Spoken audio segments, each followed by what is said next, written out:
नमस्कार. हॅलो सह्याद्रीच्या आजच्या भागात मी रश्मी आंबेडकर आपल्या सगळ्यांचं मनापासून स्वागत करते. गोष्ट सांगण्याची परंपरा आपल्याकडे फार जुनी आहे आणि गोष्ट सांगण्याच्या खूप वेगवेगळ्या पद्धती सुद्धा असतात. त्यातलीच एक कला म्हणून बहराला आली अनेक वर्षांपासून आणि त्यामार्फत फक्त गोष्ट नाही तर समाजाचं प्रबोधन सुद्धा खूप मोठ्या प्रमाणात झालं आणि ती कला म्हणजे कळसूत्रीची कला.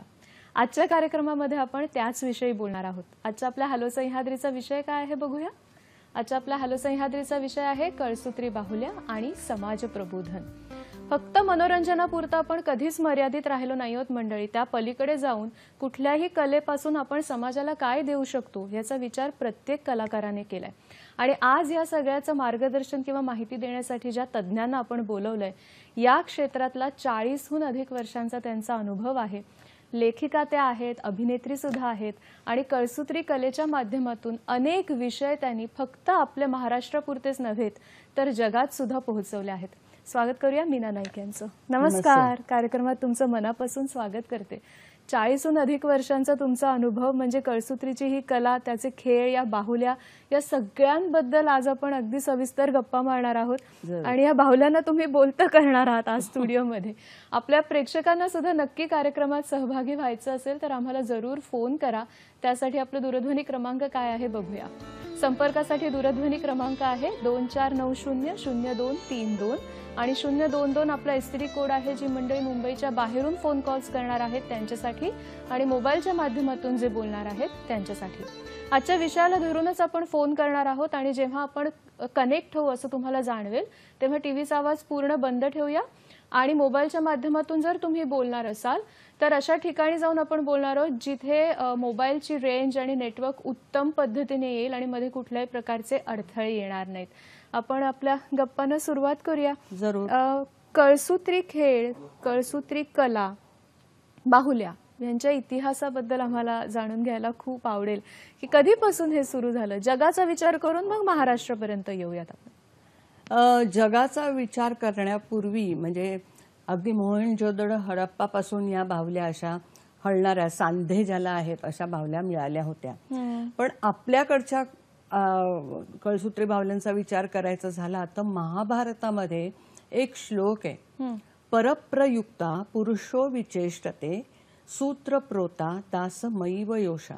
याचा अर्थ असा आहे की सूत्रधाराच्या इच्छेनुसार जशी बाहुली नाचते तसंच परमेश्वराच्या इच्छेनुसार माणूस नाचतो. तर याच्यामध्ये सूत्रधार ही जी कल्पना आहे, जो सूत्र धारण करतो तो सूत्रधार आणि कळसूत्रीची सूत्र, तर ही सूत्रधार संकल्पना यातून आलेली आहे. आता आपण सर्रास नाटकाच्या बाबतीत सूत्रधार ही संकल्पना वापरतोच, पण ही मुळात तिथून आलेली आहे. तर महाभारतच नाही तर हर्षाचं नैषधीय चरित्र किंवा अगदी आपल्याकडचे ज्ञानेश्वर, तुकाराम, नामदेव यांच्याही अभंगामध्ये, श्लोकामध्ये आपल्याला या बाहुल्यांचा रेफरन्स मिळतो आणि तो संदर्भ म्हणजे ते साई खड्यांचा खेळ असं म्हणतात. आता साई खडे म्हणजे काय तर छाया बाहुल्या, छाया बाहुल्यांचा खेळ असं ते म्हणतात. तर ह्या छाया बाहुल्या माझ्या मते खूप प्राचीन आहेत, खूप जुन्या आहेत. पूर्वी झाडांची जी सालं असायची त्यातून ह्या बाहुल्या बनवायचे आणि त्याच्या सावल्या त्यांना दिसल्या माणसांना आणि त्यातून मग हा खेळ निर्माण झालेला आहे. तर ह्या पूर्वीच्या बाहुल्या वेगळ्या होत्या.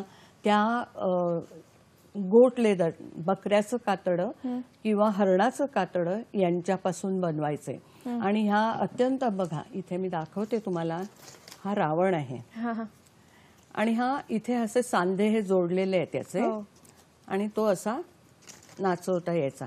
आता हा डायरेक्ट तुम्हाला दिसत नाही ही बाहुली, हा. तर ही तुम्हाला पांढरा पडदा असतो. पूर्वीच्या काळी ते धोत्र वगैरे असे लावत असत आणि त्याच्या मागून हे लाईट द्यायचं. आता लाईट तर तेव्हा नव्हते, पण पणत्या असायच्या, दिवे असायचे आणि त्याच्यावर हे बाहुल्या या नाचवल्या जायच्या. म्हणजे जे लोक प्रेक्षक बघायचे ते त्याच्या सावल्या बघायचे, म्हणून त्याला छाया बाहुल्या किंवा शॅडो पपेट्स असं म्हणतात आणि याला लेदर पपेट्स असंही म्हणतात. हे बघा. ओके. तर आता तुम्हाला गंमत सांगते की तेव्हा काय होतं की डिवाइन कॅरेक्टर्स म्हणजे पवित्र आणि अशी कॅरेक्टर्स असायची पात्र. राम, लक्ष्मण, सीता वगैरे ही हरणाच्या कातड्याचे बनवायचे आणि रावण वगैरे हे जे असायचे ते गोट लेदर पासून बनवायचे, म्हणजे बकऱ्याच्या कातड्यापासून. आता हे तर आपल्याकडचं झालं. ही कला शॅडो पपेट्स किंवा लेदर पपेट्सची आपल्याकडे साऊथ इंडियामध्ये सगळीकडे दिसते. म्हणजे महाराष्ट्रामध्ये फार कमी प्रमाणात. कर्नाटकमध्ये खूपच छान. त्यांची स्टाईल पण रंगवण्याची फार सुंदर आहे. त्यांच्याकडे प्रोफाईलमध्ये दोन्ही डोळे दाखवतात आणि स्टाईलाइज. आपल्याकडे चित्रकथींची चित्र जी आहेत पिंगुळीच्या, ती चित्र आणि ह्याच्यामध्ये या शैलीमध्ये खूप साम्य आहे. ओके. त्याच्या पैठण कला स्टाईल असं ते म्हणतात, ते पैठण नाहीये. त्याच्यानंतर आंध्रमध्ये आपल्याला दिसतात. आता थोडा थोडा फरक कसा होतो की महाराष्ट्रामध्ये आपल्याला 6 इंची 9 इंचीच दिसतात आणि आता ती सुद्धा अगदी म्हणजे जवळजवळ नाहीशी झालेत, काही आहेत शिल्लक. ह्याच्यामध्ये कर्नाटकामध्ये मोठी असतात, साधारण 1 फुटाची समजूया, आणि आंध्रमध्ये ती 6 फूट उंच एवढी मोठी असतात. तर फरक असा असतो की कर्नाटकच्या पपेट्समध्ये काही त्यांचे हातापायाच्या हालचाली होत नाही. ते एक पूर्ण असं एक चित्र असतं, म्हणजे एक मिनिएचर पेंटिंग असावं तसं असतं ते, आणि त्याला मध्ये काठी असते धरलेली आणि ती नाचवली जाते. आंध्राचे असतात त्याला सगळे पार्ट्स हलतात, म्हणजे जसं हे आंध्रचं पपेट आहे. ह्याला बघा किती हात, हे हलतं हे हलतं सगळं पंजापासून सगळं त्याचं वेगवेगळं आहे. बरं. तर तसं आहे. तर आंध्रची अशी मोठी असतात, तेवढाच मोठा त्यांचा स्क्रीन असतो आणि त्याच्यावर ते ही पपेट्स नाचवतात. त्याच्याबरोबर त्यांचे म्युझिक, काय गाणारे वगैरे सगळं असतं, चमू असतो त्यांचा तो. हे आंध्रमधलं झालं. असं आपल्याला आणखीन केरळमध्ये सुद्धा. केरळमधली पपेट्स पुन्हा वेगळी. आंध्र आणि कर्नाटकची रंगीबेरंगी छान रंगवलेली व्हेजिटेबल डाईज वापरायचे ते. ओके. केरळमधली असतात ती ब्लॅक अँड व्हाईट असतात, कारण हे जे कातडं आहे बकऱ्याचं किंवा काही हरणाचं तर आता शक्यच नाही, बकऱ्याचंच वापरतात. तर हे बकऱ्याचं कातडं जे आहे हे खूप त्याच्यावरचे केस वगैरे काढून क्लीन स्वच्छ केलं जातं आणि मग ते असं दिसतं, एवढं कागदासारखं दिसतं. तेच, कारण ते खूप पातळ आहे आणि इथून बघताना तो कागदच वाटतोय अक्षरशः. तर अशा तऱ्हेने ते स्वच्छ करावं लागतं. ते त्यातले केस वगैरे काढून गरम पाण्यात धुवून मग ते असं कडक करून असं चारी बाजूने ताणून उन्हात ठेवलं जातं, म्हणजे तो कडक तुकडा होतो आणि त्याच्यावर मग कापून हे रंगवलं जातं. परंतु केरळामध्ये असतं त्याचे एवढे केस काढले जात नाही. अच्छा. आणि म्हणून ते ब्लॅक अँड व्हाईट शॅडोजच दाखवतात. ते एवढं क्लीन पार्च लेदर म्हणतात तसं नसतं ते. तर ते असं असतं ते केरळामध्ये. तसंच ओरिसामध्ये आपल्याला दिसतं आणि त्याला रावण छाया असं म्हणतात. रावण छाया म्हणजे छाया माहितीच आहे. तर ती रावणाची छाया असंच त्याला म्हणतात आणि ती शॅडो पपेट्स असतात. त्यांच्याकडची सुद्धा ब्लॅक अँड व्हाईट पपेट्स असतात, त्यांच्याकडची पण रंगीत नसतात. आता असं म्हणतात की ह्या ओरिसाकडून ती साऊथ ईस्ट एशियामध्ये गेली पपेट्स. कंबोडिया, मलेशिया, इंडोनेशिया, ह्या इथे सगळीकडे तुम्हाला पपेट्स दिसतात आणि तिथे सगळ्या रामायण आणि महाभारतातल्या कथा दिसतात. आता रामायण महाभारत कथा आपल्याकडे होत होत्या. बरोबर. आपल्याकडे पूर्वी पौराणिक, मगाशी म्हणाली जसं, रामायण आणि महाभारतातल्या कथाच जास्त व्हायच्या, भागवतातल्या थोडाफार. तर ह्या कथा तिकडे, त्यांच्याकडचं रूप वेगळं आहे पपेट्सचं, पण कथा आपल्याकडच्याच आहेत त्यांच्याकडे. आणि कंबोडियामध्ये वगैरे त्यांच्याकडे गंमत अशी आहे की त्यांच्याकडे बफेलो लेदर म्हशीचं कातडं वापरलं जातं आणि त्यातून ते फार सुंदर करतात त्यांचं पण. आणि त्यांच्याकडे सुद्धा असं मोठं एकच म्हणजे चित्र तुम्ही मगाशी असतं, म्हटलं मध्ये धरायला काठी असते किंवा इतकं मोठं असतं की 2 काठ्या त्यांना धराव्या लागतात आणि असं असं ते नाचवतात. बर तर असा हा फरक आहे थोडा थोडा थोडा.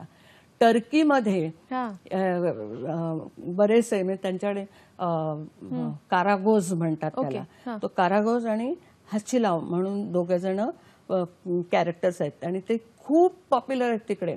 तर त्याच्या मागे पण बरीच स्टोरी आहे की त्या राजाकडे नवाब किंवा कोणी तो होता, त्याच्याकडे एक माणूस आला आणि त्याचा एक अधिकारी होता, तो करप्ट होता. त्याच्याबद्दल त्याला तक्रार करायची होती म्हणून तो 2 पपेट्स घेऊन गेले. ही 2 कॅरेक्टर्स स्वतः तोंडाने न सांगता त्याने त्या पपेट्स माध्यमातून ते सांगितलं आणि त्या राजाला ते एवढं आवडलं की त्याने त्या अधिकाऱ्याला तर शिक्षा केलीच, पण या माणसाला त्याने आपला वजीर केला. ही एक इंटरप्रिटेशन त्याचं आहे. दुसरं एक असं आहे की हे दोघे जण सारखे भांडायचे. म्हणजे एक पॅलेस बांधायचं चालू होतं कन्स्ट्रक्शन, त्याच्यामध्ये कन्स्ट्रक्शन वर्कर होते आणि दोघं जण फार भांडायचे आणि लोकांची फार करमणूक व्हायची. तर हे फार भांडायचे आणि काम अडायचं म्हणून ह्यांना फाशी देतात. पण ती एवढे 2 कॅरेक्टर्स पॉप्युलर होते की नंतर त्याची पपेट्स बनवली आणि त्याचे खेळ अजूनही चालू आहेत. तर असे हे प्रत्येक ठिकाणी थोडे थोडे थोडे थोडे आपल्याला फरक दिसून येतात. म्हणतात असं की ओरिजिन त्याचं इथे आहे. आता अनेक ठिकाणी तुम्ही बघाल तर ही कला एवढी फ्लरिश झालेली आहे की संपन्न झाली आहे. चायनामध्ये ह्याचं मूळ आहे असंही म्हणतात की त्यांच्याकडे एक वेगळ्या पद्धतीची बावल्या, त्याला चायनीज शॅडोज असं सुद्धा म्हणतात. आता आपल्याकडे जेव्हा मी आता अलीकडे करायला लागले तेव्हा मला असं वाटलं की मी अशा पद्धतीच्या बनवल्या. हा राम आहे जी, हे असा नाचवला जातो. ओके. तर अशा तऱ्हेने मी एक लहान मुलांची गोष्ट केली होती रूपाचिंची म्हणून. त्याच्यासाठी मी अशी ही ॲक्रेलिक वापरला होता.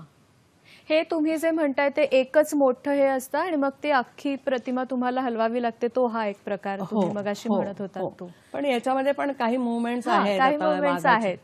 ओके. आपण प्रत्येक कुठल्याही चांगल्या कलेची सुरुवात करत असताना गणेश वंदना वगैरे करण्याची तर आपल्याकडे पद्धत आहेच आणि तुमचं एक खूप सुंदर सादरीकरण सुद्धा आहे त्याचं. तर आपण ते आपल्या सगळ्या प्रेक्षकांना दाखवूया तो व्हिडिओ. त्या सादरीकरणाची पार्श्वभूमी तुला सांगते. आम्हाला फ्रान्सला बोलवलं होतं 2010 साली, festival of India in France, तिथे शो करायला. आणि त्या तिकडच्या मुलांना ॲनिमल गॉड्स पाहिजे होते बघायला. तर म्हणून आम्ही भीम आणि हनुमानाची कथा केली. हनुमान म्हणजे त्याच्यामध्ये येतं ॲनिमल गॉड. बरं. आणि म्हणून आपल्याकडची थिएटर ट्रेडिशन अशी आहे की आपण गणपती स्तवन करतो आणि त्याच्यासाठी हे गणपतीचं नाच आम्ही सुरुवातीला केला होता. आपण तो दाखवूया आपल्या सगळ्या प्रेक्षकांना, कारण तो खूपच इंटरेस्टिंग आहे आणि हा जो खेळ आहे कळसूत्रीचा तो किती लोकांपर्यंत पोहोचू शकतो त्याचं एक खूप उत्तम उदाहरण सुद्धा ते आहे. तर आपण आपल्या प्रेक्षकांना ते सादरीकरण दाखवूया.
हे खूपच दरवेळेला बघत असताना याच्याबद्दल इतकं छान वाटतं. मला ह्याचा प्रतिसाद याबद्दल कसा मिळाला त्याला ते विचारायचं आहे आणि ह्याच्यामध्ये किती इन्व्हॉल्व्ह होते. पण त्याआधी आपण एक फोन घेऊया. फोन आलाय कार्यक्रमात. सिद्धेश आपल्याशी बोलतायत. नमस्कार सिद्धेश. हॅलो. हा बोला बोला. हा, माझे 3 प्रश्न आहेत. कळसूत्री बाहुल्यांचा इतिहास काय आहे आणि त्याचं भविष्य काय असणार आहे? दुसरा प्रश्न असा आहे की वाटेवरती काचागं या कळसूत्री कार्यक्रमाचा अनुभव शेअर करा. आणि तिसरा प्रश्न असा आहे की करोना व कळसूत्री बाहुल्या याच्यावर आधारित तुम्ही काही कार्यक्रम करू शकता का? बर, धन्यवाद. इतिहासाबद्दल तर आपण बोलतो आहोतच, त्याच्यामुळे ते आपलं बोलणं राहीलच. भविष्याबद्दल आपण थोडं नंतर याच्यावर बोलूया. वाटेवरती काचागाबद्दल त्यांचे अनुभव मॅडमचे सविस्तर त्या सांगणार आहेत. आणि कोरोनाचा प्रश्न, तर तुम्ही कोरोना आणि कळसूत्री बाहुल्या यांचं काही सादरीकरण करण्याचं आहे डोक्यात काही विचार? डोक्यात आहे, पण अजून मी केलेलं नाही. कारण काय आहे की आपल्याकडे एक पारंपरिक कळसूत्री बाहुल्या करणारे एक ग्रुप आहे पिंगुळीचा, सावंतवाडी जवळ. तर ते लोक या पद्धतीचं काहीतरी करतायत. अत्यंत ते रफ आहे पद्धतीचं, पण त्याला एक वेगळं एक फ्लेवर आहे लोककला असल्यामुळे. तर ते लोक करतातच आहेत. आणि म्हणून मला असं वाटतं की त्याची करायची आत्ता मला तरी गरज नाही. एरवी मी लेप्टोस्पायरोसिसवर मी केलेले आहेत शोज, स्वच्छ भारतवर केलेले आहेत शोज, अनेक गोष्टी केलेल्या आहेत. ह्याच्यावर पण एड्स अवेअरनेसवर केलेलं आहे. पण हे आत्ता मला अजून तरी मला करावंसं वाटत नाही. आणि केलं समजा तर मी दाखवणार कुठे? खरंय. मला ते ऑनलाईन वगैरे नाही दाखवायचं आहे मला, कारण ऑनलाईन रिस्पॉन्स लोकांचा काही कळत नाही आपल्याला की त्यांना कळलंय की नाही, की पोचलंय की नाही त्यांच्यापर्यंत. बरोबर. तर म्हणून मी अजून तरी केलेलं नाही. वेगळं काहीतरी इनोव्हेटिव्ह मला करावंसं वाटलं तर मी जरूर करेन. ओके. आपण ती गणेश वंदना जे बघितलं त्याच्याबद्दल आपण बोलूया, पण कार्यक्रमातल्या पहिल्या ब्रेकची वेळ झाली. बघत रहा हॅलो सह्याद्री.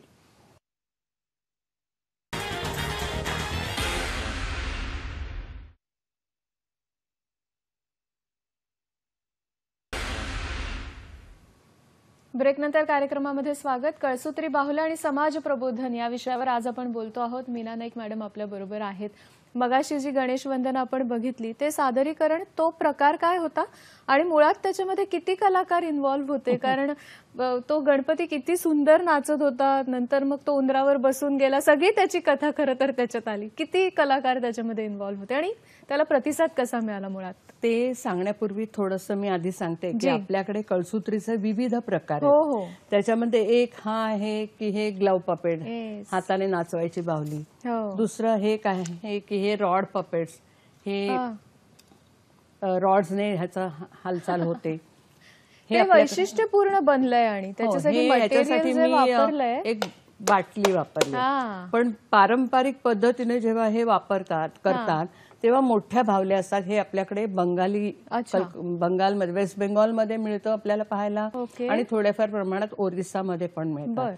तर पुतुल नाच म्हणतात त्याला ते. आणि ते एवढे 3-4 फुटी असतात की त्यांना मधला जो सेंटर रॉड असतो डोकं हलवायचा, तो त्यांना इथे पट्ट्यात अडकवावा लागतो. आणि 2 हातांना 2 अशा दोऱ्या काठ्या असतात. त्या काठ्या हलवणारा एखाद वेळेस दुसरा माणूस पण असू शकतो. मी ह्या म्हटल्या ज्या हात बाहुल्या या आपल्याकडे सर्रास वापरल्या जातात शाळांमध्ये, टीचिंगमध्ये वगैरे. पण हे आपल्याला जास्त करून केरळामध्ये पाहायला मिळतं. ते कथकली स्टाईलच्या त्या बाहुल्या असतात आणि ते एक रिच्युअल असतं. एक होमकुंड असतं, त्याच्याभोवती बसून ते त्या बाहुल्या नाचवतात. असं एक आहे. तर ह्या हात बाहुल्या आपल्याला तिथे पाहायला मिळतात. वेस्ट बेंगॉलमध्ये पण पाहायला मिळतात. तिथे त्याला बेनी पुतुल म्हणतात. म्हणजे त्या अशा हातात घालून गावोगावी भटके असे ते असतात पपेटियर्स, आणि ते जातात आणि त्या बाहुल्या नाचवून दाखवतात. तर त्यांचे हात लाकडाचे असतात आणि ते घुंगूर घातलेले असतात. आणि त्यामुळे हे हातावर हात आपटला की घुंगराचा आवाज येतो. खूप मजा येते त्याच्यामध्ये. आपल्याकडे युपी मध्ये गुलाबो सिताबो ह्या पुन्हा हँड पपेट्सच असतात. तुम्ही बघितले असेल, आता सिनेमात पण त्यांनी दाखवल्या होत्या. तर ते गुलाबो सिताबाची पण एक गोष्ट आहे की ती गुलाबो जरा चटक चांदणी असते आणि सिताबो बिचारी गरीब असते. एका माणसाच्या एक त्याची ठेवलेली आवडती आणि एक बायको, असं त्या गमती असतं गमतीत. त्याच्यानंतर आपल्याला ह्या शॅडो पपेट्समध्ये पण कर्नाटकात आणि इकडे दिसतं की एक नवरा बायको असतात. आणि ते किल्ले क्याता आणि बंगारक्का अशी त्यांची नावं आहेत. हा, आणि ते पण असे एकमेकांचे भांडतात. आता ही दोन कॅरेक्टर्स जे आहेत किंवा लंडनमध्ये, इंग्लंडमध्ये किंवा इतर ठिकाणी युरोपमध्ये पण एक दोन अशी एक जोडी असते, पंच अँड जुडी असं त्याला म्हणतात. तर ते सारखे एकमेकांना भांडत असतात, ती जुडी काठी घेऊन मारत असते त्याला वगैरे. तर गंमत अशी की या पपेट शो मधून हे लोक पूर्वीच्या काळी राजकीय भाष्य करायचे. त्यावेळेस जो कोणी तिकडचा राजा असेल किंवा कोणी सरपंच असेल किंवा काय, त्याच्यावर ते भाष्य करायचे आणि ते मुक्त असायचं. म्हणजे आपल्याकडे संस्कृत नाटकामध्ये जसं विदूषक असायचा तशी ही कॅरेक्टर्स असायची, जेस्टर कॅरेक्टर्स. आणि त्यांना हे संबंध मोकळं रान असायचं, मुक्त असायचं, ते काहीही बोलायला. विनोदी पण असायचं, त्याच्यामुळे विनोद पण निर्माण व्हायचे त्याच्यातनं आणि ते भाष्य करायचे बरोबर. तर अशा प्रकारची ही कॅरेक्टर सगळीकडे होती. आणि त्याच्यानंतर आता हे स्ट्रिंग पपेट आपल्याकडे राजस्थानमध्ये ह्या बावल्या दिसतात. अशा प्रकारच्या वेगवेगळ्या असतात. राजस्थानी बावल्या असतात, ह्या दोऱ्या बोटावर गुंडाळून ते नाचवतात आणि त्यांना खाली घागरा सारखा असतो, चेहरा असतो, त्याला लिप मुवमेंट्स नसतात किंवा हाताच्या पण फारशा मुवमेंट्स नसतात. तर अशा राजस्थानी बावल्या, तशाच बावल्या आपल्याला आपल्याकडे पिंगुळीला पण पाहायला मिळतात. मगाशी तुम्ही जे म्हणाला. Okay okay. गणपतीबद्दल आपण बोलणार आहोत. फोन घेऊया का त्याआधी? पुण्याहून आनंद आपल्याशी बोलतायत. नमस्कार आनंद. हॅलो. हॅलो, बोला. सर्वात प्रथम रश्मी मॅडमला आणि मीना मॅडमला खूप खूप धन्यवाद हा विषय घेतल्याबद्दल. Thank you so much. आणि मीना मॅडमना एवढंच सांगायचं होतं की त्यांनी जे पपेट्री केली आहे, की आता जे आपल्याला टीव्ही स्क्रीनवरती दाखवलं, त्याच्यामध्ये एवढे फायनर डिटेल्स होते की गणपतीची मूर्ती त्या तालावरती फक्त एक पाय म्हणजे त्यांचा उजवा पाय छान ठेका घेतला होता. म्हणजे आणि नंतर मग ते मूषक आलं वगैरे वगैरे सर्व ठीक आहे. मला फक्त मीनाताईंना सांगायचं होतं की आता त्यांनी पिंगुळीचा उल्लेख केला. तिथे ठाकूर कम्युनिटी आहे जी 500 वर्षापासून हेच काम करत आहे. आपण त्यांना काही प्रशिक्षण देऊ शकू का? ओके, आपण याबद्दल बोलूया नक्की. कारण आता कला पुढे नेण्यासाठी त्याच्यामध्ये बदल घडवून आणणं आणि त्याबद्दलचं मार्गदर्शन होणं सुद्धा फार गरजेचं आहे. पण आनंदजी, तुम्ही गणपतीचा उल्लेख केलात तर आणि एकदम मायन्यूट डिटेल्स तुम्ही त्याच्याबद्दल सांगितले. मीनाताई, त्या अनुभवाबद्दल काय सांगाल? हा गणपती जो आहे तो 3 जण नाचवतात. एक जण चेहरा, कान, ओके, आणि दुसरा हात खरे आहेत आणि पाय नाचवणारा तिसरा. बर, असे 3 जण हा गणपती नाचवतात. तर ही एक जी पद्धत आहे ही एक माझं क्रिएशन आहे खरं म्हणजे.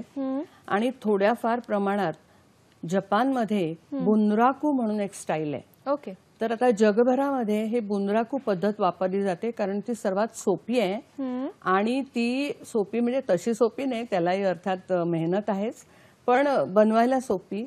आणि त्याच्यामध्ये कितीही मोठी तुम्ही पपेट्स बनवू शकता.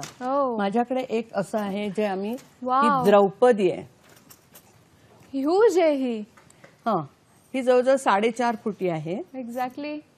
आणि त्याच्यामध्ये बघा तुम्हाला मॅक्सिमम मुवमेंट्स मिळू शकतात. हो, मग ही बसू पण शकते वगैरे असं सगळं आहे. तर ही अशा पद्धतीची ही बुनराकू स्टाईल आहे. ओके. जपानमध्ये याच्यासाठी एक पपेट नाचवायला 3-3, 4-4 लोक असतात. एक डोकं हलवतो, एक हात हलवतो, एक पाय हलवतो वगैरे अशा. आणि त्याचं ट्रेनिंग 15-15 वर्ष ते घेतात, असं ते आहे. तर त्याच्यावरून कल्पना घेऊन मी तो गणपती केलेला आहे माझ्या मनाने. आणि त्या पद्धतीने साधारण तो नाचवलेला आहे. आणि तो हिट म्हणजे फ्रान्समध्ये तर इतका आवडला. ते मुलं येऊन येऊन हे कसं नाचवलं, काय नाचवलं. म्हणजे अजूनही कुठेही आम्ही गणपतीचा नाच केला तर सगळे येऊन आतमध्ये येऊन बघून जातात की कसा नाचवला तो, दाखवा आधी म्हणून. मुलांचं कुतूहल. मुलं कशाला, आपण सुद्धा असं काही सुरू असेल तर ते जाऊन उभे राहतो आणि त्याचा आनंद घेतो. आपल्याला माहित असतं की ते कसं चालतंय, पण मुलांचं कुतूहल एकदम की हे कसं होतंय त्याबद्दल त्यांना जाणून घ्यायचं असतं. विषयांमध्ये कालांतराने खूप बदल होत गेले. तर त्याबद्दल तुम्ही आणखीन सविस्तर काय सांगाल की आधी तर पौराणिक कथा होत्या आणि मग नंतर हळूहळू त्याच्यात कसा बदल घडायला असं आहे की पारंपरिक जे कळसूत्रीकार होते ते फक्त रामायण आणि महाभारत याच्यातला कथा करायचे. याच्या व्यतिरिक्त या बाहुल्यांचा कसा उपयोग झाला असेल, जी स्ट्रिंग पपेट्स होती दोरीवर नाचवणारी, तर त्याचा उपयोग असा एक गूढ रहस्यमय असं काहीतरी करण्यामध्ये, चर्चमध्ये किंवा देवळाच्या गाभाऱ्यात तिथे धूर असायचा, काळोख असायचा आणि त्याच्यामध्ये या बाहुल्या इमेजेस फक्त नाचायच्या. तर लोकांना वाटायचं की खरंच देवी प्रसन्न झाली, खरंच जीजस दिसतोय की काय वगैरे असं. तर याच्यासाठी ही कला जास्त करून वापरली जायची. त्याच्यानंतर इतिहासामध्ये जर विचार केला तर शिवाजीच्या काळात हेरगिरी करण्यासाठी याचा वापर केला जायचा. या कळसूत्रीच्या बाहुल्यांच्या खेळातून बरोबर काय संदेश द्यायचा तो दिला जायचा. अशा तऱ्हेने या बाहुल्यांचा विविध ठिकाणी वापर करण्यात आलेला आहे आणि तसा तो वापर होत गेला. तर मी काय सांगत होते तुला की तू काय मला विचारलं इतिहासाविषयी? नाही, विषयात बदल हळूहळू. तर विषय म्हणजे ते कालानुरूप विषय बदलले. म्हणजे तू म्हणते तसं फक्त पौराणिक राहिले, शिवाजीच्या काळात ते वेगळे होत गेले. पण काय झालं की सतत तेच बघून सुद्धा लोकांना कंटाळा यायला लागला. तर विषयाचा बदल होणं स्वाभाविक होतं, पण ते झाले नाहीत आणि त्यामुळे हे पारंपरिक कळसूत्रीकार होते ते बिचारे त्यांना राजाश्रय मिळेन असं झाला. पूर्वी राजाश्रय मिळायचा की हा कार्यक्रम काय बारसं असेल, मुंज असेल, लग्न असेल आणि काय असेल तर ह्या कळसूत्रीकारांना बोलवायचे आणि मग त्याला वतन द्यायचे की हा एवढा जमिनीचा तुकडा तुला किंवा वर्षभराचं धान्य तुला मिळेल वगैरे अशा तऱ्हेचं. तर ते सगळं बंद झाल्यामुळे ते त्यांचं काय उपासमार व्हायला उत्पन्न गेलं. म्हणून हळूहळू हा धंदा सोडून हे सगळे कळसूत्रीकार कुठे मिलमध्ये, कुठे फॅक्टरीमध्ये, कुठे शेतावर असे कामं करायला लागले आणि एका पॉइंटला ही कला मृतवत झाली. म्हणजे 40-50 वर्षापूर्वी मला जेव्हा शिकायचं होतं तेव्हा एकही संस्था नव्हती इथे की जिथे मी जाऊन शिकू शकेन. तर अशी ही परिस्थिती होती आणि त्याच्यामुळे काय झालं की दुसरं आणि एक कारण असं होतं की आपल्या कुटुंबातच ती कला ठेवायची, दुसऱ्यांना सांगायची नाही. कारण मग आपल्याला मिळणारं जे जो हे आहे तो निघून जातो. नाही, एक्सक्लुझिव्हच्या पलीकडे आपल्याला जी काही मिळकत मिळणार आहे ती वाटली जाईल, बरोबर, असा एक हेतू असायचा त्याच्यामध्ये आणि म्हणून ती बाहेर शिकवली गेली नाही आणि त्याच्यामुळे ते असं झालं, ती मृतवत झाली. आणखीन एक महत्वाचा मुद्दा मला असं सांगायचा आहे की हे जे शॅडो पपेट्स किंवा छाया बाहुल्या करणारे जे लोक आहेत आंध्रमध्ये, कर्नाटकामध्ये वगैरे, हे मूळचे आपल्याकडचे आहेत, चंद्रपूरचे. आणि दुर्गादेवीचा एक दुष्काळ पडला होता 10व्या शतकाच्या आसपास, तेव्हा हे सगळे लोक इथून तिकडे स्थलांतरित झाले. मग काही कर्नाटकात गेले, काही आंध्रमध्ये गेले, काही केरळामध्ये सुद्धा गेले आणि त्याच्यामुळे ही एक कम्युनिटी आहे, ते स्वतःला अरे मराठी म्हणवतात. आम्ही अरे मराठी आहोत आणि त्यांची भाषा अरे मराठी आहे. तर ही अरे मराठी 10व्या-12व्या शतकातली आहे. अपभ्रंश वगैरे म्हणतात त्या पद्धतीचे ते बोलतात. तेव्हा आपल्याला कळतं की काही शब्द आपल्याला कळतात, काही कळत नाही, कारण ती त्या काळातली आहे. आणि आपलं असं आहे की एका मुलखातनं दुसऱ्या मुलखात आपण जातो तेव्हा आपण आपली भाषा, आपलं कल्चर जपण्याचा प्रयत्न करतो. तसं हे लोक आपापसात हीच भाषा बोलतात, त्यांच्या कम्युनिटीतच त्यांची लग्न होतात. फक्त कर्नाटकातले लोक कानडीमध्ये प्रयोग करतात, खेळ करतात, आंध्रमधले तेलुगूमध्ये करतात, अशा पद्धतीचं इतिहास आहे. 40 वर्षांपूर्वी, 45 वर्षांपूर्वी तुम्ही ह्या क्षेत्राकडे आलात, त्या कशा आलात आणि नंतरचा प्रवास याच्याबद्दल आपण बोलूया. पण आधी फोन घेऊया. नंदिनी आपल्याशी बोलतायत. नमस्कार नंदिनी. हॅलो. नमस्कार. नमस्कार, बोला. मीनाताईंशी मला बोलायचंय. बोला ना. एक मिनिट. की मीनाताई पूर्वी किलबिल म्हणून एक कार्यक्रम सादर करायचा जी, आणि तो अनुभव आणि आम्ही त्या इतका समृद्ध अनुभव आहे आमच्यासाठी की आम्ही ते घडलोय अक्षरशः त्यात. म्हणजे वा. विसरणं शक्य नाही. आणि त्यावेळेला तो जिटुकल्या आणि ते सगळंच म्हणजे ते वातावरण, तो माहोल फार वेगळा होता अगदी. खरंय. आणि त्यातून आम्ही असे घडलोय आणि त्याचे संस्कार अजून आमच्यावर आहेत. मी इथे लेखन करते, मी लेखिका आहे. वा. आणि मला मीनाताईंना असं विचारायचंय की मला या गोष्टींची फार आवड आहे, पपेट्स किंवा काय. तर एका शाळेमध्ये मला पर्यावरण विषयक तुला काही करता येईल का नंदिनी असं म्हणून विचारलं. बर. तर मी म्हंटल हो मला करता येईल. मग मी हँड ग्लोव्ज थ्रू ते पपेट्स असे बनवले होते की त्यांना असे चेहरे लावले होते छोट्या छोट्या गोलामध्ये. पिंकी, रिया अशी काही काही नावं दिली होती. बर. आणि मग त्या मुली खेळत असतात आणि मग तिकडून त्यांचे पालक येतात. बॅकग्राऊंडला फक्त एक छोटं असं कार्डबोर्डवर मी बंगला आणि त्यांच्या बागेचं असं चित्र, झोपाळा असं केलं होतं. बर. तो झोपाळा ज्या झाडाला टांगलेला असतो ते झाड तोडायचा विचार असतो त्याच्या तिच्या पालकांचा. नाही, थोडक्यात तुमचा मुद्दा सांगा प्लीज. तर अशा पद्धतीने तर मला म्हणायचं की ही जी पपेट्स आपण चालवतो हँडग्लोव्सची किंवा काय, तर ती त्याचा उगम कुठे झाला किंवा कसं काय आणि त्याबद्दलची आणखी काही माहिती मिळू शकेल का, मला थोडक्यात असं विचारायचं. धन्यवाद तुमच्या प्रश्नाबद्दल. हँड ग्लोव्सची पपेट्स, त्याचा उगम आणि त्याच्याबद्दलची माहिती त्यांना. मी मगाशीच म्हटलं त्याप्रमाणे केरळामध्ये हे खूप वापरली जातात. त्याचप्रमाणे वेस्ट बेंगॉलमध्ये पण त्याचा खूप उपयोग होतो. प्रत्येक ठिकाण वेगळी असतात ती आणि त्यांचं कॅरेक्टर त्याला असतं. बरोबर आहे. तर त्याच्यामुळे असं कुठे त्याचा एक्झॅक्टली उगम झाला वगैरे नाही सांगता येणार. परदेशामध्ये चेकोस्लोवाकिया किंवा म्हणजे आता चेक रिपब्लिक आणि स्लोवाकिया वेगळं झालंय. बरं. तिथे ह्याचा खूप वापर केला जातो. जपानमध्ये पुष्कळ वापर केला जातो. ईस्ट जर्मनीमध्ये, रशियामध्ये ही पपेट्स खूप पद्धतीने वापरली जातात. प्रत्येक जण आपापल्या इच्छेनुसार आणि आपापल्या गरजेनुसार, गोष्टीच्या गरजेनुसार ही पपेट्स बनवत असतात. तुम्ही या विषयाकडे कशा काय वळलात? म्हणजे आता 45 वर्ष तुम्ही या कलेमध्ये खऱ्या अर्थाने रमल्या आहात. एक वेगळं जग आहे हे. बाहुल्यांचं जरी असलं तरी त्यांचं स्वतःचं जग आहे, इमोशन्स आहेत. तुम्ही याकडे कशा वळलात आणि मग वाटेवरती काचागकडे पण आपण येणार आहोत. काय मुळात मी नाटक करत असे. मी रंगभूमीवर होते लग्नाच्या पूर्वी आणि लग्न झाल्यानंतर मी काही काळ रंगभूमीपासून दूर गेले. कारण माझ्या सासूबाईंचा खूप हे होतं, विरोध होता. तर घरात काही बसवेना. मी जे स्कूल ऑफ आर्ट्समध्ये कमर्शियल आर्ट केलं. त्याच्यानंतर मी MA केलं मुंबई युनिव्हर्सिटीमध्ये इस्थेटिक्स घेऊन. तर त्याच्यामुळे स्वस्थ बसणं अशक्यच होतं. तर म्हणून मला असं वाटायला लागलं की माझ्या लहानपणी मी हे पपेट शोज पुष्कळ पाहिले होते. रशिया वगैरे इथून येत असत. चेकोस्लोवाकिया, रशिया वगैरे इथून. जास्त करून कम्युनिस्ट कंट्रीज मधले लोक, एस्टोनिया तिकडचे लोक इथे यायचे, युगोस्लाविया. त्यांची पपेट्स अमेझिंग होती आणि तशी आपल्याकडे नव्हती. तेव्हा आपल्याकडे फक्त राजस्थानी कठपुतल्या असायच्या. त्याच्या व्यतिरिक्त लोकांना अजूनही माइंडसेट आहे पपेट्स म्हटल्यावर त्यांना त्या कठपुतल्याच आठवतात. पण पपेट्समध्ये एवढी व्हरायटी आहे वेगवेगळी. तर ती मी पाहिली होती. तर मला असं वाटायचं की आपल्याकडे लहान मुलांसाठी नाटकं होतात. सुधा करमरकर, रत्नाकर मतकरी करायचे त्यांच्या नाटकात. मीही कामं केलेत लहानपणी. आणि त्याच्यानंतर आपल्याकडे चित्रपट होतात. सई परांजपेंसारखे कितीतरी मुलांसाठी चित्रपट बनवले. तर आपल्याकडे पपेट थिएटर नाही मुलांसाठी आणि ते होणं फार आवश्यक आहे असं मला वाटत होतं. आणि मला शिकायचं होतं पण इथे कुठली एकही अकॅडमी नव्हती, संस्था नव्हती. मग ट्रायल अँड एरर बेसिसवर मी आपली पपेट्स बनवायला सुरुवात केली. मीन टाइम किलबिल 72 मध्ये जेव्हा हे सुरू झालं दूरदर्शन, तेव्हा 75 साली मला सुहासिनी मुळगावकर ह्या निर्मात्या होत्या. त्यांनी मला विचारलं की तू करशील का. आणि त्या नुकत्या ग्लासगोला जाऊन शिक्षण घेऊन आल्या होत्या याचं बीबीसीवर.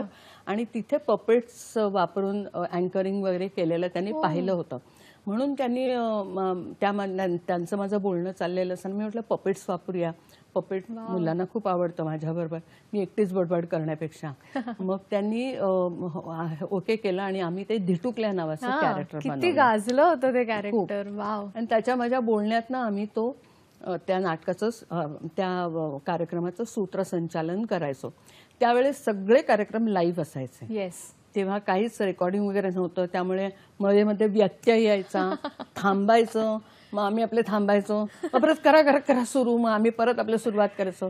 एवढे आम्ही तयार झालो होतो. त्याच्यात जवळजवळ 5-1 वर्ष मी तो कार्यक्रम केला. येस. दर आठवड्याला. पण तो खूप लोकांना आवडायचा. अमराठी लोक सुद्धा बघायचे. तर अशा तऱ्हेने हे त्याच्यामध्ये मी हातबाहुलीच वापरली होती, सोपी सरळ अशी. बरं. आणि नंतर ह्या सगळ्या तुमच्या आयुष्यात आल्यात आणि तुम्ही त्यांना क्रिएट केलं असं आपण म्हणू. मला काय आहे की 88 मला एकतर नॅशनल स्कॉलरशिप होती. ओके. तेव्हा मी बरंच काम केलं ह्याच्यावर, शिकले ओके. वगैरे. हां. त्याच्यानंतर मला 88 साली चेकोस्लोवाकियाला बोलवलं होतं, फ्रान्सला बोलवलं होतं, इंटरनॅशनल फेस्टिवल्सना. तिथे मी खूप पाहिलं. आणि 91 साली मला जपान फाउंडेशनची फेलोशिप मिळाली होती. तेव्हा तिथे मी म्हणजे खूपच पाहिलं. मी फॉर्मल ट्रेनिंग मी कुठेच घेतलं नाही, पण मी बघितलं पुष्कळ आणि मी माझ्या क्रिएशनमधनं हे सगळं बनवलेलं आहे. वाटेवरती काचा ग ह्या नाटकाला फक्त महाराष्ट्रानेच नाही तर जगाने स्वीकारलं त्याच्या विषयामुळे. तर त्याच्याबद्दल आपण बोलूया आणि त्याची क्लिपिंग सुद्धा आहे आपल्याकडे. तुमचं बोलणं झाल्यावर आपण त्या क्लिपिंगकडे सुद्धा जाऊया. काय सांगाल त्याच्याबद्दल? काय मी 98 साली मला चाइल्ड राईट्स, बाल हक्कांवर एक परिषद होती, जागतिक परिषद कोलंबोमध्ये. तिथे मला बोलवलं होतं, भारताचं प्रतिनिधित्व मी केलं होतं. आणि तिथे मला कळलं की चाइल्ड राईट्स काय आहेत, त्याचे सनद काय आहे, त्याच्यामधली कलम काय आहेत. त्याच्यामध्ये एक कलम असं होतं, म्हणजे जसं होतं की मुलांना शिक्षणाचा अधिकार आहे, मुलांनी बालमजुरी करायची नाही.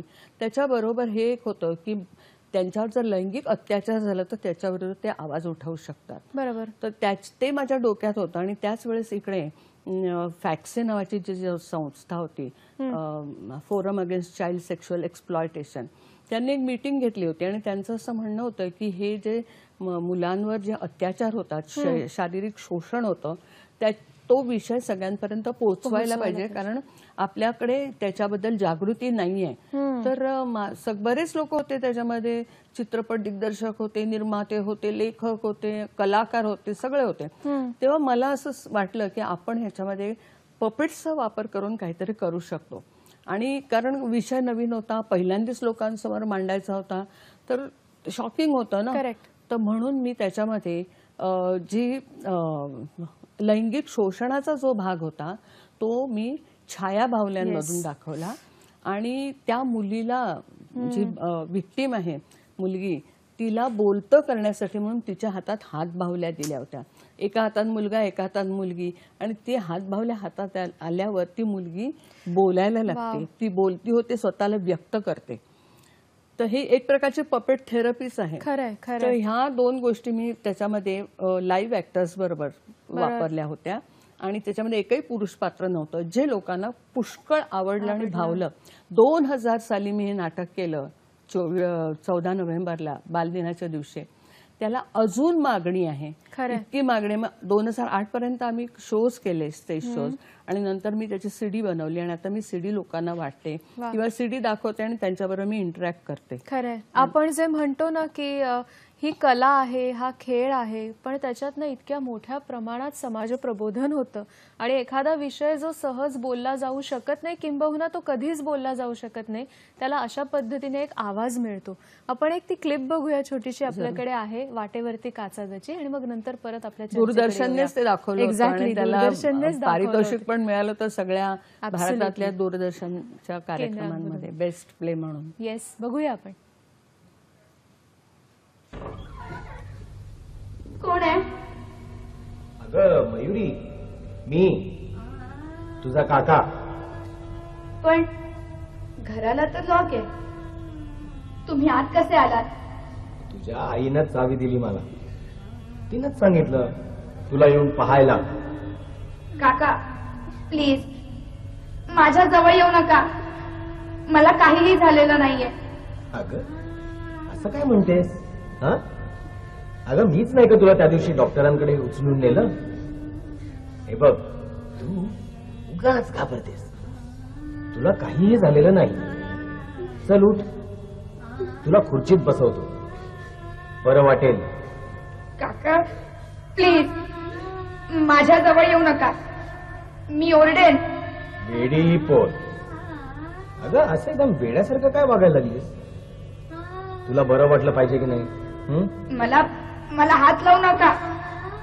मी चावेन. मी काही करत नाही बाई तुला. सकाळपासून जेवलीस का तू? मला न विचारता तुम्ही आत कसे आलात? सांगितलं ना, तुझ्या आईनंच चावी दिली मला. तुम्ही दुष्ट आहात. काही दुष्ट आहे. तुम्ही सगळे दुष्ट आहात. तुम्ही मला त्रास देता. तुम्ही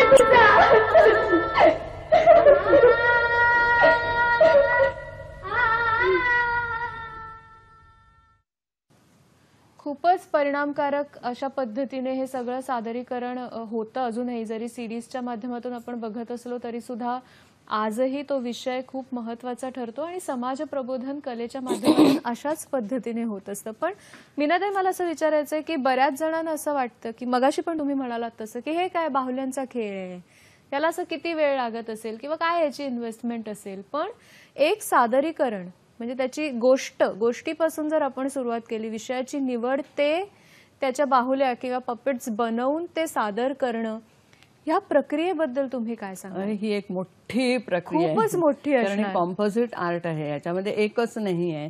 तर याच्यामध्ये तुम्हाला शिल्पकला माहीत असायला पाहिजे, तुम्हाला चित्रकला माहीत असायला पाहिजे, तुम्हाला पेंटिंग माहीत असायला पाहिजे, तुम्हाला टेलरिंग माहीत असायला पाहिजे, कपडे शिवायला वगैरे.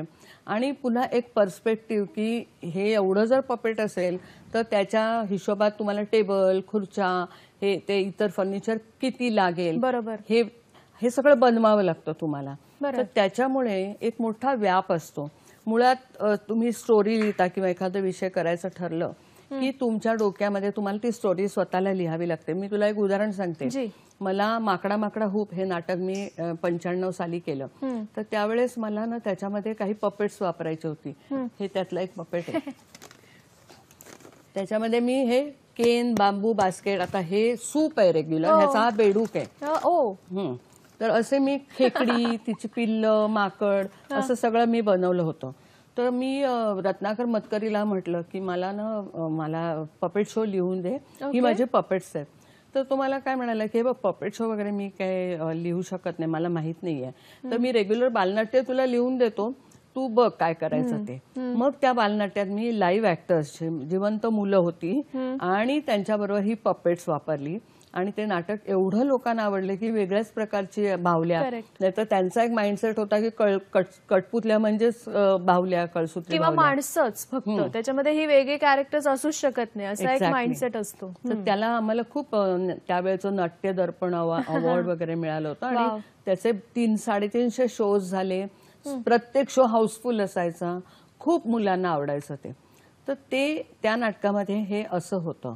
तर त्याच्यामुळे काय होतं की स्टोरी लिहिताना, म्हणून नंतर मला रत्नाकर म्हणायला लागला तू स्वतःच का नाही लिही, आणि खरं म्हणजे त्यानेच मला लिहितं केलं आणि मी लिहायला लागले.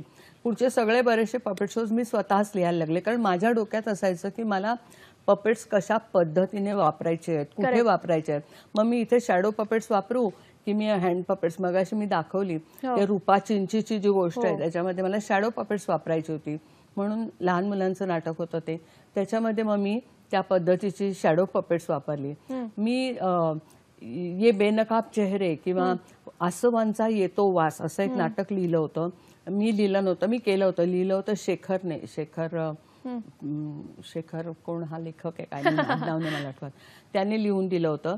तर त्याच्यामध्ये मी लाईफ साईज, म्हणजे आता मी तुम्हाला द्रौपदी दाखवली तशी मोठी पपेट्स बनवली होती. आणि ते होतं चाइल्ड ट्रॅफिकिंगवर, बाल व्यापारावर, ज्याच्यामध्ये मी बालमजुरी, त्याच्यानंतर मुलांचं दत्तकासाठी म्हणून त्यांना चोरलं जातं, त्यांचा व्यापार केला जातो. त्यानंतर मुलींना वेश्याव्यवसायात टाकण्यासाठी त्यांचा व्यापार केला जातो. हे सगळं मला दाखवण्यासाठी मी खरी मुलं न घेता मोठी पपेट्स, 9-10 वर्षाची दिसतील मुलं इतपत मोठी पपेट्स केली होती. आपण एक फोन घेऊया, मग ब्रेक नंतर आपण कंटिन्यू करूया डिस्कशन, कारण कोल्हापूरहून आपल्याला फोन आलाय म्हणून. संजय बोलतात आपल्याशी कोल्हापूरहून. बोला संजयजी. हा, नमस्ते, मी संजय सौंदलगे कोल्हापूरमधून बोलतोय. नमस्कार. मला असा प्रश्न विचारायचा आहे की कळसूत्री बाहुल्या खूपच चांगला इफेक्टिव्ह प्रोग्राम आहे, पण याचा उपयोग शालेय शिक्षणात सुद्धा प्रभावीपणे करता येईल. कारण सध्या मुलं घरामध्ये आहेत, ऑनलाईन शिक्षण व्यवस्था आहे आणि तेच व्हिडिओ किंवा त्याच शिक्षण पद्धतीला मुलं वैतागलेत. कळसूत्री बाहुल्यांच्या माध्यमातून जर आपण ऑडिओ व्हिज्युअल प्रोग्राम दाखवता आला तर खूपच प्रभावी होईल असं मला वाटतं. ओके, आपण नेमकं ह्याच विषयावर बोलणार आहोत आता, जेव्हा चर्चा आपली अगदी शेवटाकडे जाणार. मॅडमचं काय म्हणणं आहे ते जाणून घेऊया, पण एका ब्रेकची वेळ झाली. बघत राहा हॅलो सह्याद्री.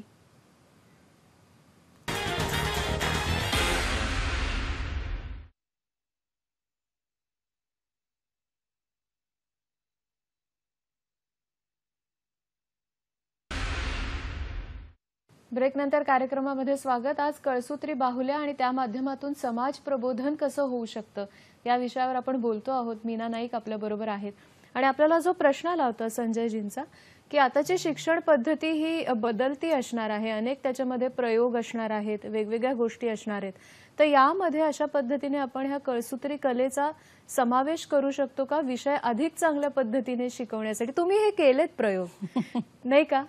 काय सांगाल याच्याबद्दल? मी निश्चितपणे. आणि पूर्वी कार्यानुभव नावाचा एक विषय असायचा आणि त्याच्यामध्ये हा कळसूत्री बाहुल्यांचा पण विषय होता, पण बऱ्याच जणांना त्यावेळेस माहित नव्हतं. आता ATT आर्ट टीचर डिप्लोमा जो जे स्कूल ऑफ आर्ट्स मध्ये तिथे शिक्षकांसाठी हा विषय होता आणि त्यांच्याकडे विषय माहीत असला तरी त्यांच्याकडे काही नोट्स नव्हत्या, त्यांना काही अवेलेबल पुस्तक नव्हतं आणि मी त्यांच्यासाठी एक कार्यशाळा घेतली. मला बोलवलं त्यांनी, तर मी त्यांचे प्रिन्सिपल होते. त्याने मी कार्यशाळा घेतल्यानंतर ते म्हणाले अहो आम्हाला काहीतरी सायक्लोस्टाईल नोट्स द्या.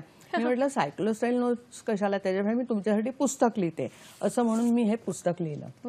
कळसूत्री बाहुल्या मार्गदर्शिका. सगळी माहिती आहे याच्यामध्ये सगळी माहिती आहे, कसं वापरायचं अध्यापनात ते दिले. तर हा अनुभव कसा, तर 1975 ते 78 पर्यंत मी फोर्ड फाउंडेशनच्या एका प्रकल्पावर काम करत होते, भाषा विकास प्रकल्प. आणि हा महापालिकेतल्या शाळांच्या मुलांबद्दल होता.